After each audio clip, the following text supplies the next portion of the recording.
biasa, anggota luar biasa, anggota biasa. Anggota biasa, notaris aktif, dan werda notaris.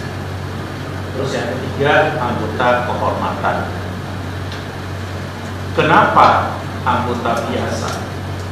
Ada yang mantan notaris, werda notaris, yang sudah pensiun notaris, tapi tetap dianggap sebagai anggota biasa. Padahal dia udah bukan notaris lagi. Dia adalah anggota IM dan dia dinyatakan sebagai anggota biasa.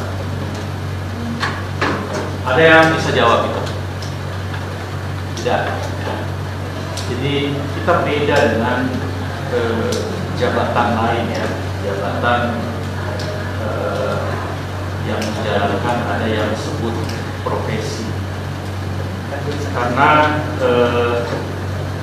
di Kongres luar biasa itu perdebatan tentang anggota biasa dan werda notaris ini berkaitan juga dengan hak-haknya dia untuk dapat dilindungi tentang akta-akta yang dibuat di masa dia masih aktif menjadi notaris.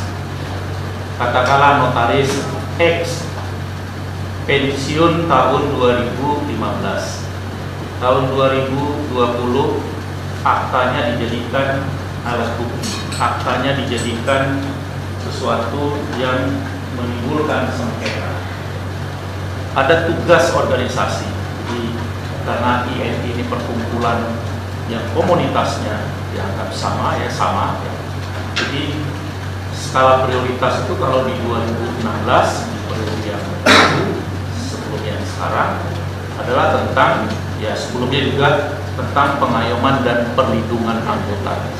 Banyak sekali notaris ini yang dikatakan dikriminalisasi, kemudian di dalam proses penyidikan dan seterusnya itu tidak ditempatkan pada posisi yang sebenarnya ya. Nah, terus organisasi mencoba untuk memprioritaskan tentang pengayoman dan perlindungan. Bagaimana kalau notarisnya bukan anggota organisasi? Masa organisasi boleh mengayomi dan melindungi? Ya kan? Sehingga werda itu masih dianggap sebagai anggota biasa. Dia dianggap sebagai anggota. Dia mempunyai hak untuk didampingi, untuk dilindungi, untuk diayomi oleh organisasi yang satu-satunya. Jadi INI ini adalah wadah satu-satunya sesuai dengan pasal 82 Undang-Undang Jabatan Notaris. Terus berikutnya ada anggota kehormatan. Ada yang tahu siapa anggota kehormatan INI?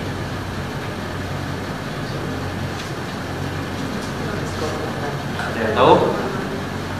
Tidak. Hanya ada satu. Baru ada satu. Profesor Dr. Yusril Izzah Mahendra.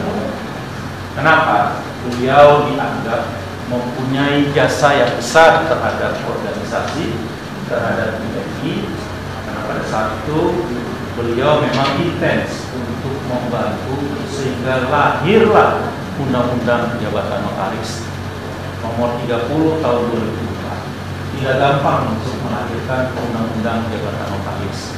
Nah, sehingga beliau paham betul, menguasai betul, kemudian menyadari bahwa undang-undang itu sangat dibutuhkan. Beliau ikut berjuang di legislatif, ya, memperjuangkan itu dalam kapasitasnya sebagai Menteri Hukum dan sebagai penghormatan, penghargaan terhadap Pak Yusril. Kemudian Kongres memutuskan Profesor Dr. Yusril itu sebagai anggota kehormatan INI. Terus mudah-mudahan ada lagi yang kedua, yang ketiga, dan keempat. Karena semakin banyak anggota kehormatan, artinya banyak para pemangku kebijakan yang berperan aktif bukan saja sebagai notaris, tetapi peduli terhadap notaris. Sekarang jujur saja, ya, memang mulai terdegradasi. Ya, kita ini bukan saja dari sisi jumlah, tapi bagi saya jumlah itu bukan sesuatu yang menjadi masalah. Tinggal bagaimana memanage. Saya masih ingat waktu zaman kuliah pertama di tahun 1900-an akhir ya. 4 makanya ini udah